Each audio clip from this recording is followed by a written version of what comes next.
Oi, pessoal, tudo bom? Eu sou José Carlos Pinto, professor titular do Programa de Engenharia Química da COP, da Universidade Federal do Rio de Janeiro, falando com vocês aqui no canal Falando com Ciência, sobre aspectos do dia a dia da pesquisa que se faz nos institutos de pesquisa e nas universidades brasileiras. O tema que me motiva a fazer esse vídeo hoje está relacionado a essa crise que nós vemos no momento no mercado internacional de petróleo, já que desde o último domingo os preços do barril do petróleo internacional eles vêm despencando em função de uma queda de braço pelo controle do mercado de petróleo e pelo controle do direito de fazer o preço do barril de petróleo entre um grupo liderado pela Arábia Saudita e a Rússia.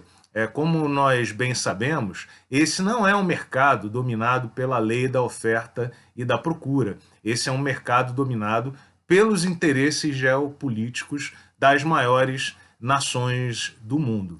Bom, o curioso é que, em função da redução do preço do barril do petróleo, uma notícia que talvez para grande parte de nós possa parecer positiva, já que para a sociedade, de forma geral, é mais conveniente ter acesso aos insumos derivados do petróleo a um preço mais baixo, mas curiosamente vêm sendo feitas projeções terríveis sobre o desenvolvimento da economia brasileira no futuro próximo e, em particular, de alguns estados brasileiros. E por que isso? Bom, isso ocorre porque, teme-se que as grandes empresas exploradoras de petróleo se desinteressem pela produção do petróleo no Brasil, dado que a produção de petróleo no Brasil é sabidamente cara, já que as empresas têm que se deslocar centenas de quilômetros da costa para produzir o petróleo na nossa região do pré-sal. Um segundo ponto é que vários estados do Brasil, como um caso exemplar, o estado do Rio de Janeiro, e muitos municípios do Brasil se tornaram dependentes dos recursos gerados pelo petróleo para manter as suas atividades de custeio e rodar a máquina pública. Esse ponto, inclusive, é conhecido internacionalmente como a doença holandesa e diz respeito ao fato de que países produtores, com frequência, durante os ciclos de alta do valor do barril de petróleo, acabam assumindo custos e se comprometendo com gastos que, num período de baixa, não conseguem ser cumpridos, jogando a economia ciclicamente num movimento de crise, como o que nós temos observado recentemente no Brasil. Tristemente, esse ponto acaba refletindo uma evolução econômica que veio ocorrendo no Brasil na última década, que é a transformação do país num produtor de matérias-primas com a desindustrialização continuada do parque industrial brasileiro e a produção e a venda do petróleo, de uma certa maneira, também refletem essa transformação da economia do país com viés extremamente negativo. Mas o que isso tem a ver com a academia e com a investigação científica, tema principal do nosso canal e das discussões que nós propomos aqui? É que a indústria de petróleo e a academia se encontram na cláusula de investimento obrigatório da ANP.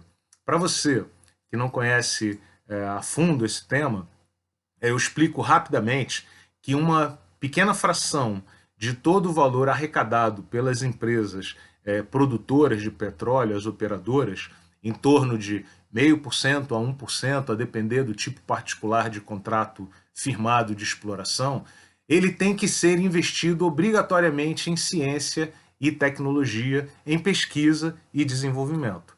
Ora, essa cláusula, que a princípio é extremamente positiva e que deve ser louvada porque impõe um comprometimento com a pesquisa para as empresas que estão explorando os recursos brasileiros, ela acaba trazendo também alguns desafios e alguns pontos negativos, como eu pretendo discorrer a partir de agora.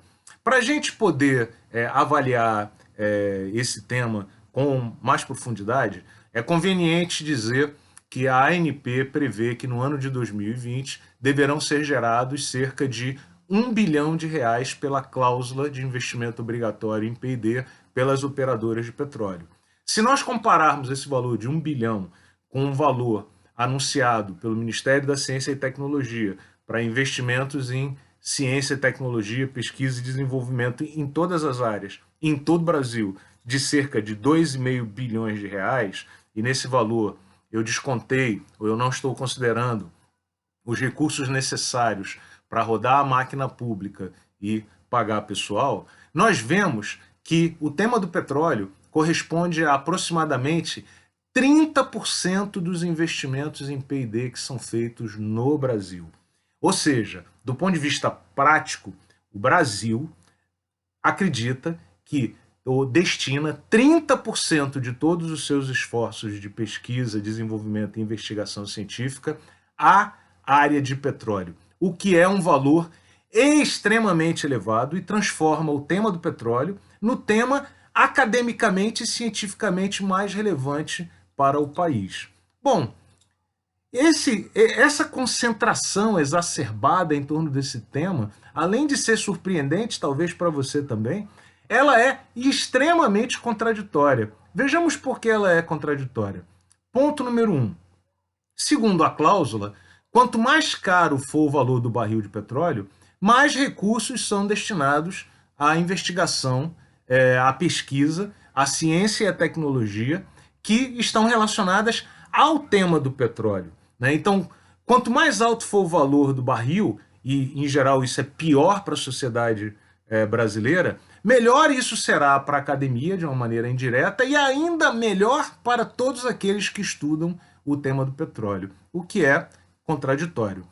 Segundo ponto, segunda contradição importante, segundo a cláusula, quanto mais petróleo a gente produzir, mais recursos serão gerados para investigações científicas, majoritariamente na área de petróleo. E por que isso é contraditório? Ora, porque nesse momento a grande maioria da comunidade acadêmica considera e avalia que é necessário haver o comprometimento da sociedade com as causas ambientais, que é necessário que a gente reduza as nossas emissões de carbono e que é necessário que a gente trabalhe para combater o aquecimento global. Todos esses temas são contraditórios com o investimento na área do petróleo, porque obviamente se opõem, já que a exploração do petróleo e a queima do petróleo como combustível principal do nosso planeta e da nossa sociedade é certamente não sustentável, já que a gente não consegue recuperar essa fonte, além de acumular o carbono na atmosfera. E um terceiro ponto é que, com a destinação dos recursos da cláusula de petróleo para a academia, da mesma forma que alguns países, estados brasileiros, municípios brasileiros, se vê ela também refém e sujeita à doença holandesa. Por exemplo, no momento em que os valores do petróleo, ou do barril de petróleo, caem de $100 para $20, por exemplo, isso aponta a necessidade de você reduzir investimentos e a interrupção de projetos de pesquisa em andamento, fazendo com que o trabalho de pesquisa possa ser descontinuado ou não possa ser realizado na plenitude em função não das decisões estratégicas que o país tome, mas em função da volatilidade do mercado de petróleo. E quarta contradição, e talvez a mais importante de todas. Gente, o petróleo é o passado, o petróleo não é o futuro. Se há uma unanimidade no mundo, é de que nós estamos vivendo o ocaso da civilização do petróleo. Isso não significa dizer que o petróleo vai acabar amanhã, semana que vem, ou que a gente vai deixar de usar o material. Não, não é isso.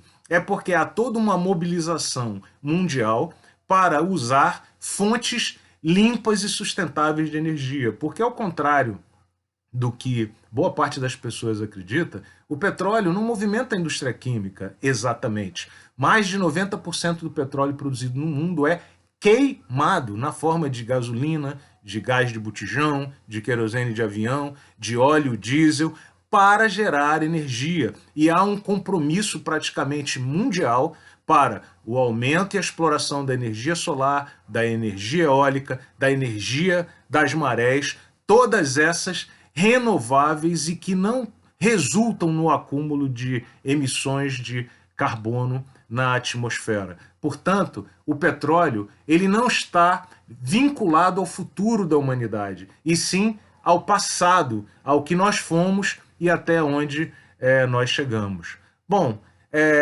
qual é a solução para esse problema? Sinceramente, não sei, mas que há uma grande contradição entre o investimento exacerbado dos recursos disponíveis para investigação em ciência e tecnologia no Brasil e as necessidades mais amplas da nação e a visão de futuro sustentável que o mundo busca, isso eu não tenho nenhuma dúvida. Esse é um tema sobre o qual todos nós, gestores de ciência e tecnologia, investigadores, pós-graduandos, devemos pensar de forma continuada. Talvez devêssemos vincular externalidades às pesquisas que são feitas do petróleo, de tal maneira que os resultados possam ser estendidos a outras áreas.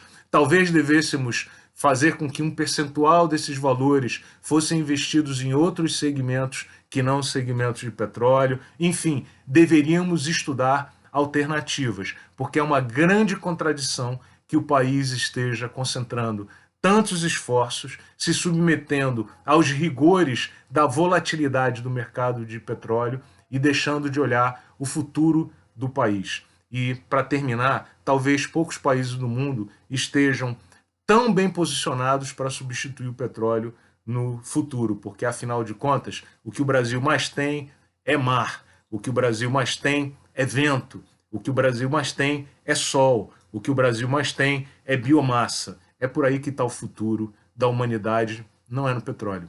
Valeu, galera, um grande abraço e até o próximo vídeo.